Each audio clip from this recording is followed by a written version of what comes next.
Vous savez, je ne sais pas qui vous êtes, d'où vous venez ou quel est votre passé, mais je sais ceci. Vous comptez pour Dieu. Vous êtes important pour Dieu. Et la raison pour laquelle vous existez est que Dieu vous a fait pour vous aimer. Il vous a fait pour vous aimer. S'il n'avait pas voulu vous aimer, vous n'existeriez pas. Et si Dieu devait vous dire aujourd'hui ces mots, il dirait, « Je vous ai imaginé. Je vous ai formé dans le ventre de votre mère. J'ai observé chaque jour de votre vie, les bons jours, les mauvais jours, les hauts et les bas, et je n'ai jamais cessé de vous aimer. Et toute la douleur que vous avez traversée, je l'ai pleurée. La Bible dit que Dieu pleure. J'ai pleuré devant les souffrances que vous avez endurées. Et j'ai attendu ce jour, et je veux que vous me connaissiez. Nous ne parlons pas de religion. Nous parlons d'une relation personnelle.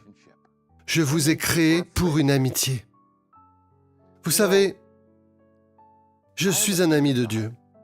Je marche avec lui depuis maintenant plus de 50 ans. Je connais sa voix, je connais son toucher, et je sais que peu importe ce que j'affronte à l'avenir, je m'en sortirai parce que Dieu est avec moi. Il n'est jamais absent de moi. N'avez-vous jamais pensé que la douleur que vous traversez en ce moment, c'est peut-être pour attirer votre attention? Et pour que Dieu vous dise, je suis là à vous attendre. Mais c'est un gentleman, il n'entre pas dans votre vie avant que vous ne l'y invitiez. Vous dites, que va-t-il se passer si je donne ma vie à l'amour de Jésus-Christ? 3 choses vont se produire dans votre vie.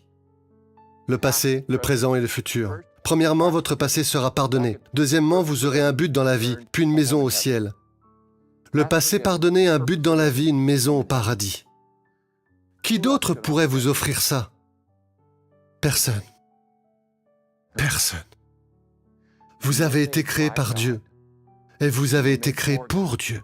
Tant que vous ne comprendrez pas cela, la vie n'aura aucun sens. Le but de votre vie n'est pas votre carrière. Le but de votre vie n'est pas votre famille. Le but de votre vie n'est pas vos loisirs. Ce sont toutes de bonnes choses. Ce sont tous des dons de Dieu. Mais le but de votre vie, c'est de laisser Dieu vous aimer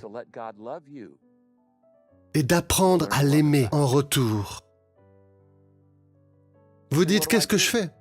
Soyez juste honnête. Les mots que vous prononcez importent moins qu'une attitude humble qui dit « Dieu, j'ai besoin de toi ». Il y avait un homme qui est venu à Jésus un jour, il avait une fille qui avait besoin d'être guérie. Il a dit « Seigneur, j'ai besoin que tu guérisses ma fille ». Et Jésus a dit « Tu crois que je peux la guérir ?» Et il dit « Je veux croire, aide-moi avec mon incrédulité. » Et Jésus a dit « C'est suffisant. » Et il l'a guéri sur le champ.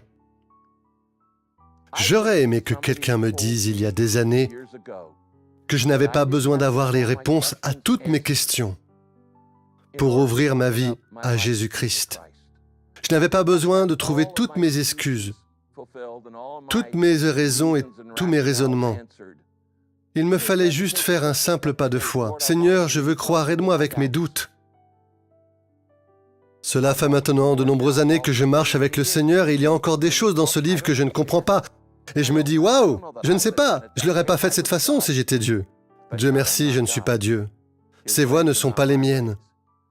Je n'ai pas besoin de comprendre la complexité de la digestion pour manger un steak et l'apprécier. Et je n'ai pas besoin de comprendre le fonctionnement de la combustion interne pour conduire une voiture. Et je n'ai même pas besoin de comprendre qu'en ce moment même, des ondes télévisées traversent l'air et mon corps, et que vous êtes en train de regarder. Mais ça ne m'empêche pas d'en profiter. Donc je vais vous demander de faire un simple pas de foi maintenant. Et c'est de mettre de côté tous vos doutes et toutes les questions. Nous allons y travailler. Il y a des réponses légitimes, mais de faire un simple pas et de dire « Seigneur, je veux croire, aide-moi avec mon doute. Aide-moi avec mon doute. » Une nuit, il y a de nombreuses années en arrière, dans une cabane en Californie du Nord, dans un camp chrétien, je travaillais comme maître nageur dans un camp. Et je suis rentré dans cette cabane la nuit et je me suis mis à genoux. Et j'ai fait une simple prière, quelque chose comme ça. J'ai dit, Dieu, s'il y a un Dieu, je veux te connaître. Et si tu peux me donner une meilleure vie que celle que je vis en ce moment, je le veux. Je le veux. J'aimerais aller au paradis, mais j'aimerais avoir une meilleure vie en ce moment. Et donc, autant que je sache le faire, je t'ouvre ma vie et je dis oui. Oui, je te donne un chèque en blanc et je signe de mon nom. Tu remplis le montant et pour le reste de ma vie, je vivrai pour toi. Et je t'aimerai et j'apprendrai à te servir parce que tu m'as fait, parce que tu m'as sauvé, parce que tu as un but pour ma vie. Tu me veux avec toi pour toujours. Si j'existe, c'est à cause de ton amour. Et vous savez, quand j'ai prié cette simple prière, vous savez ce qui s'est passé? Rien! Je ne me suis pas senti différent. Aucun ange n'est descendu. Pas de battement d'ailes, pas de lumière aveuglante. Mes cheveux ne sont pas devenus blancs comme Charlton Heston. Mais c'était le tournant de ma vie. Et cette simple décision a changé le reste de ma vie. C'est un peu comme si un jour je me suis tenu devant un groupe de personnes et j'ai dit 3 mots qui ont changé ma vie. Je les ai dit à ma femme. Je lui ai dit « Je le veux ». 3 mots, je le veux. Quand j'ai dit ces 3 mots, je n'avais aucune idée de ce que je faisais. Et le reste de ma vie, pendant 45 ans, j'ai travaillé sur les implications de ces 3 mots. Je le veux. C'est comme dans ces petits caractères, vous savez, et qu'elle dirait, oui, ça fait partie du je le veux. D'accord, c'est dans le je le veux. Ok, je le veux aussi, je le veux aussi. Vous n'avez pas besoin de comprendre tout ça maintenant. Vous devez juste prendre un peu de foi. Vous dites, je n'ai pas la foi? Si, vous en avez. Quand vous vous asseyez sur une chaise, vous avez la foi qu'elle va vous maintenir debout. Vous conduisez une voiture, vous avez la foi que vous pouvez conduire. Vous utilisez la foi à chaque instant de votre vie. C'est ce dans quoi vous la mettez. Alors prenez cette petite foi maintenant et je vais vous guider dans une simple prière. Cela va changer votre vie, mais pas seulement pour le reste de votre vie, mais pour toute l'éternité. D'accord? Vous n'avez pas besoin de fermer les yeux. Juste regardez-moi et dites ces mots. Notre Dieu, dites ça dans votre vie. Notre Dieu, autant que je sache le faire, j'invite Jésus-Christ dans ma vie. Je ne comprends pas tout, mais je sais que j'ai besoin de toi. Et je veux apprendre à te connaître. Et je veux apprendre à te faire confiance. Et je veux connaître le but que tu as fixé pour ma vie. Pourquoi suis-je ici? Et que veux-tu faire dans ma vie? Et je dis, oui Seigneur, c'est ma réponse, avant même que tu me poses la question. Oui. Merci de m'aimer.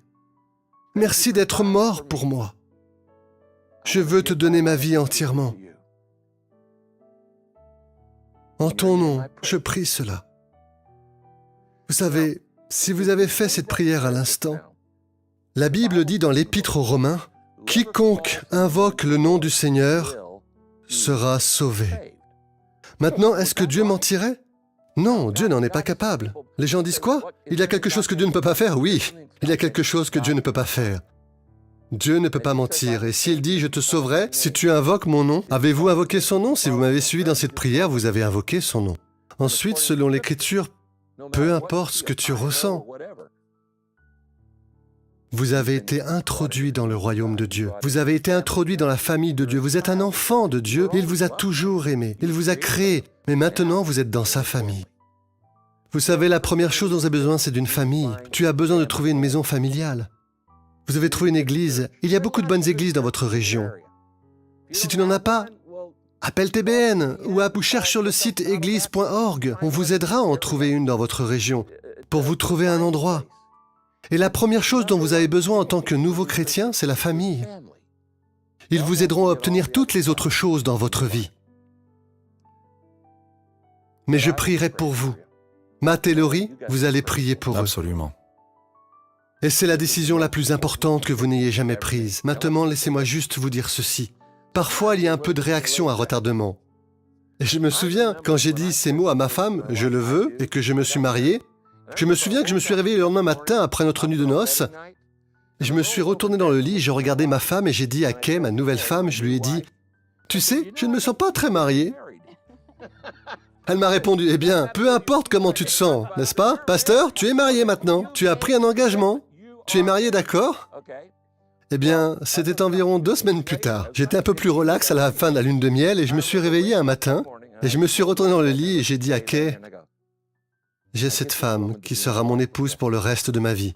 Et j'étais tellement excité que je suis sorti du lit et j'ai commencé à sauter partout. J'ai dit, je suis marié, je suis marié, je suis marié. Et elle a dit, c'est un peu tard, non? Donc, les émotions peuvent venir maintenant ou plus tard. Mais quand Dieu entre dans votre vie, il commence à faire des changements. Que Dieu vous bénisse. Shalom, j'espère que vous avez aimé cette vidéo.